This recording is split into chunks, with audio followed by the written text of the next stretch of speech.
За сангийн яам, эдийн засгийн хөгжлийн яамнаас. Энэ жил болгон гарч байгаа осол аваар, гамшиг, аврах ажиллагааны тоо нэмэгдэж байгаа мэдээлэл байдаг. Үүн шаардлагатай хөрөнгөний зардал нэмэх шаардлага гардаг. Дээрээс нь аль паагчдын дунд болон нийтийн дунд энэ онцгой байдлын аль паагчдын техник хэрэгсэл ажиллах орчныг сайжруулах, хувц сэргэлийн чадварыг нэмэгдүүлэх асуудлууд байнга яригддаг. Энэ чиглэл дээр 2026 оны төсөвт ямар шүү төсөв та нар төсөөлж байгаа сангийн яам төсөөлж байгаа мөнгө юу байна? Тоо нэмэгдэж байгаа юу эсвэл хэвэндээ байгаа юу? Арай буураагүй л үү? Энэ дээр сангийн яамны тодорхой тоон дээр нэг хэлмээр байна. За эдийн засгийн яамны чиглэл дээр ямар бодлого барих юм? Ер нь одоо энэ гамшигын асуудал дээр аврах, эрен хайх ажиллагааг явуулах асуудал дээр энэ тэрүүл чиглэлийн арга ажиллагааг нэвтрүүлэх, энэ одоо байгаа хүчээ яаж нэмэгдүүлэх, ялангуяа аль паагчдын тоног хэрэгсэл, техник хангамжийг нэмэгдүүлэх дээр ямар бодлого эдийн засгийн яам гаргаж байгаа юм. За онцгой байдлын ерөнхий газар энэ дээр та бүхэн бодтойгоор 2025 онд юу хийсэн? 2026 онд одоо юу хийх гэж байна? Энэ дээр нэг одоо дуусах бодтой тоо байна уу? Улаанбаатар хотын хувьд одоо авд үзэхэд шинээр анги байгуулсан уу? Одоо миний хувьд дүүргийн садраа ажиллаж байхад дүүргийн төсвийн хөрөнгөөр мөнгө зөвхөн сууж байна. Дүүргийн төсвийн хөрөнгөөр бид нар 5 тэрбум төгрөг гаргаад дүүргээр онцгой байдлын анги барьж өгсөн. Энэ онд ажилтнанд орно. Улс маань одоо анги барьж өгч байгаа юу? Улаанбаатарууд түн нэмэгдээд байдаг. Тэгээ яваад очдог нөгөө орц гарцсан чөлөөлөгдөж байгаа юу? Гал руу яваад ордог аль паагчдын тоног хэрэгсэл хүүхдэд тоглоом шиг хэвээр байгаа юу? Сайжирж байгаа юу? Хүнд хэрэглэгдэх нэг чангамжууд яаж нэмэгдэх вэ? Энэ дээр та бүхэн тодорхой тоотой, баримттай нэг хэлээч. Сангийн яам дээр тодорхой тоогоо хэл. Эдийн засгийн хөгжлийн яам энэ дээр тодорхой зорилтоо хэл. Ямар зорилт гараад яваад байгаа юм. Онцгой байдлын ерөнхий газрын дээр бодтой баримт хэл. Тэгээ та бүхэн энэ хөгжлийн хөтөлбөрийн хүрээнд 2025-26 онд нэг жалбаагч ногдох тоног төхөөрөмж хангамж техник хангамж яаж сайжирч байгаа. Та бүхэнд хүнд ногдох тойрон хамран аврах эрен хайх ажиллагаа яаж сайжрах вэ? Энэ дээр бодтой юм та нарт ногдож байгаа юм уу? Байхгүй бол байхгүй хэл. Байгаа бол байгаа гэдгээ хэл. Одоо тэгээд чинь гал жилийн дөрөв үйлрэл гарна, үер гарна, зуд гарна. Усан тулан бусад чиглэлээр эрен хайх аврах ажиллагаа хийгдэнэ. Тэгээд чиглэлээр тодорхой нэг хариу өгөөч.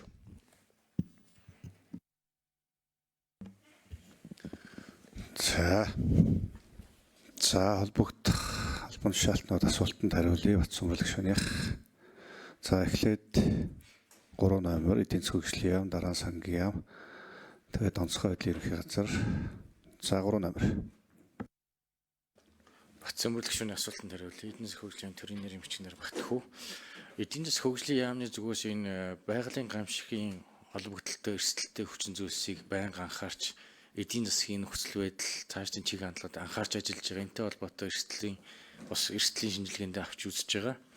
За яг 2026 оны жилийн хөгжлийн төлөвлөгөөний хувьд бол 3-ын 17 дугаар бүлгийн 1-ийн 1, 1-ийн 2, 1-ийн 3 гэсэн заалтууд дээр 3 тодорхой арга хэмжээний саналыг тусгасан байгаа. За 1-ийн 1 дээр бол дэвшилтэт технологи, инновац суурилсан гамшигаас хамгаалах эрс сэрэмжлүүлэх зарлан мэдээллийн нэгдсэн систем байгуулах гэдэг ажлыг 1-ийн 2 дээр нь шаардлагатай дүүрэг сумдад анги салбар шинээр байгуулах гэсэн ажлыг 1-ийн 3 дээр онцгой байдлын техник тоног төхөөрөмжийн хангалтыг нэмэгдүүлэх гээд саяны дурдгдсан асуудлуудыг шийдвэрлэх тодорхой заалтуудыг тусгасан байгаа. Ер нь өнгөрсөн хугацаанд бас гадаад зээл тусламжийн бодлогын хүрээнд онцгой байдлын салбарын одоо аврах чадварыг бэхжүүлэх, хүчин чадал тоног төхөөрөмжийг сайжруулах чиглэлээр том төслүүд хэрэгжүүлээд тодорхой үр дүн гаргаж ажилласан гэж ойлгож байгаа. Цаашдаа бас энэ бодлогын арга хэмжээг өргөжлүүлж ажилланаа. За сангийн яам 2 номер. За сангийн яам санжаад орж Батсан бүлэгшүүний асуултанд хариулъя. За ер нь бол онцгой байдлын байгууллагын хувьд бол сүүлийн 4 жилд бол төсөв нь бол 4 дахин өссөн байгаа.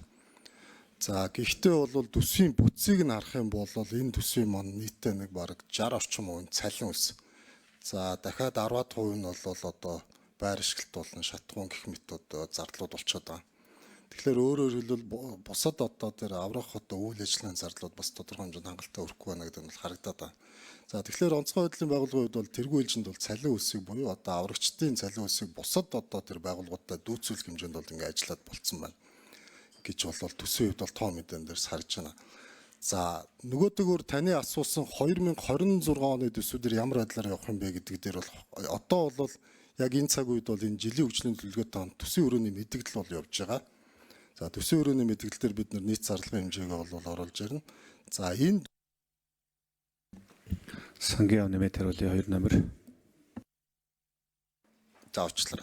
Тэгэхээр энэ төсөв маань батлагдсны дараа бол хуулиараа бол сангийн яам бол энэ бодлогын яамнаас орж ирсэн тоон дээр бол задлаад хязгаарын саналыг бол оруулж ирнэ. За хязгаар дээр бол хязгаар болон эх жилийн төсөв маань бол жилийн хөгжлийн төлөвлөгөөгөө биелүүлэхэд чиглэсэн байх ёстой гэдэг хуулийн залцтай.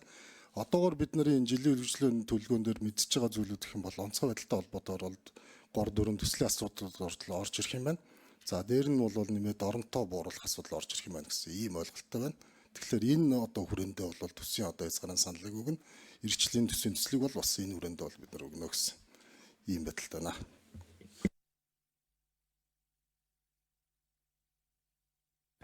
За 4 номер Ариун буян дарга.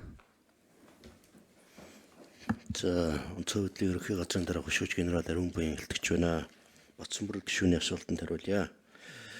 За онцгой байдлын байгууллагын хувьд өнөөдөр техник тоног хөрөмж ховц тусгай зориултын ховц сэргэлийн хангалт дунджаар 50 орчим хувьтай байгаа. Гамшигаас хамгаалах төрийн үйлчилгээний хувьд бол 45 орчим хувьтай.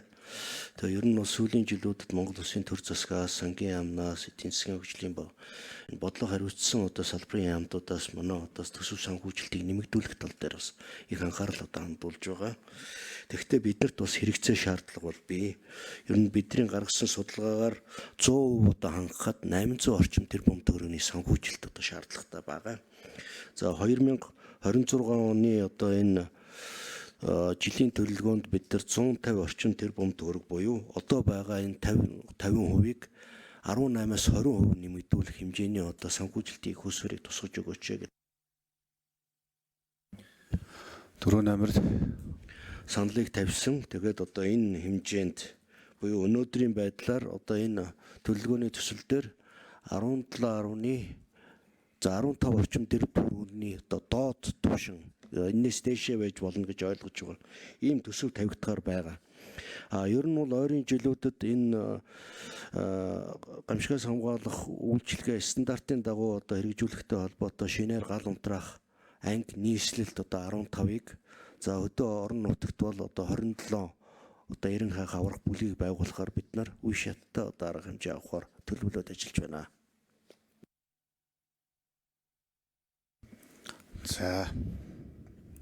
За Батсан бүрэл гишүүний нэмж тодруулъя.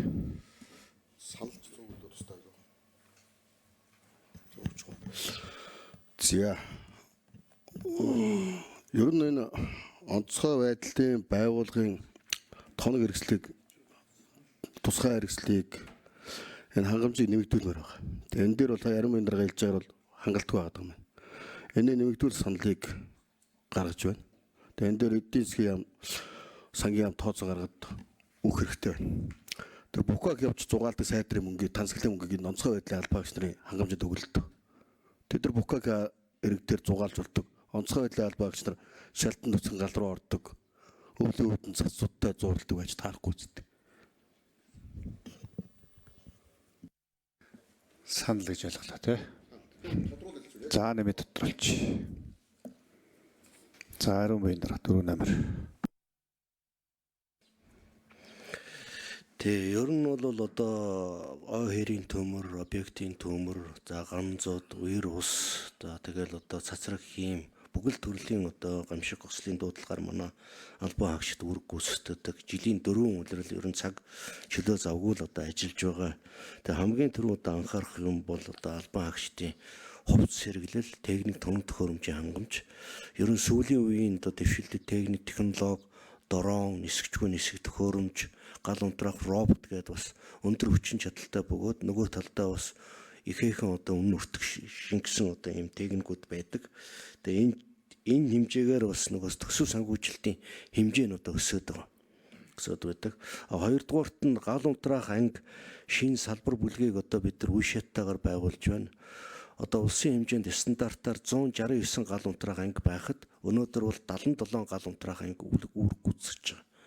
330 сумын 220 суманд нь манай онцгой байдлын салбар нэгж бол байхгүй. Тиймээс одоо ингээ хүндрэл үүсдэг. Гамшиг ослын үйлчлэгийг одоо үзүүлсэнгүү гэж иргэдээс гомдол ирдэг. Үүний дагуу аймаг орон нутгийн удирдлага нийслэлээс ч гэсэн одоо шинээр гал унтраах, эрен хаах аврах бүлгийг одоо зайлшгүй байгуулгаач гэдэг ийм хүсэлтийн дагуу бид нар одоо ингээд байгуулахаар ажиллаж байгаа. Энэ хэмжээгээр л одоо нөгөө урсгал зардал нь одоо нэмэгдэж явж байгаа ийм зөвлөл бий. Батцөмрөлгшөө нэмж үгэлээ. За тэгэхээр энэ онцгой байдлын байгууллагын техник, тоног төхөөрөмж, тусгай зориултын багаж хэрэгсэл, хувцас хэрэгсэл хэрэглэл, хангалтын санхүүжилтийг хөгжлийн төлөвлөгөөнд нэмэгдүүлэх саналтай байгаамаа. Саяхан гарсан тэр жаргалантын сумын галыг та нар төмөрийг санаж байгаа. Өнгөрсөн жил гарсан тэр газны дэлбэртийг санаж байгаа Улаанбаатар хотод. Тэр зургтын миний төлбөрийн галыг санаж байгаа.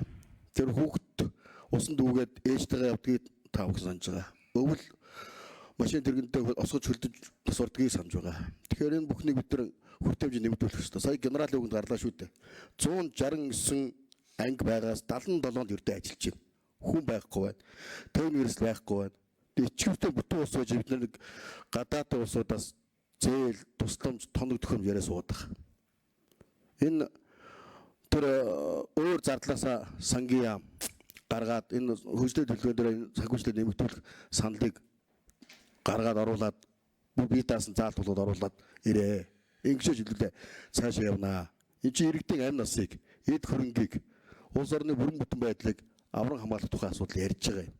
Тэрнээс хэдэн нөхдүүдийг Букак арал дээр очиж зугаалуулах гэхгүй. Тийм учраас энэ асуудлыг бол онцгой л яг сангийн яамд, эдийн засгийн яамд хэлээ. Энэ мэргэжлийн чиглэлийн байгууллага бол бод байдлаар хэлж штеп.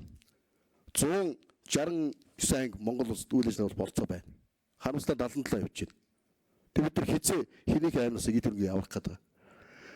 Энэ сууж байгаа хүмүүсийн гэр орондож ах トゥ унд жууж гарах юм. Тэгэхээр энэ бүхний тавг одооноос бодож энэ дээр хөрөнгө тавьцгаа дарганараа. Энэ дээр анхаар цаг дэвээ бас дүүргийн онцгой байдал өдөрч ажилласан хүний хувьд онцгой өдөрчөөс би хэлье.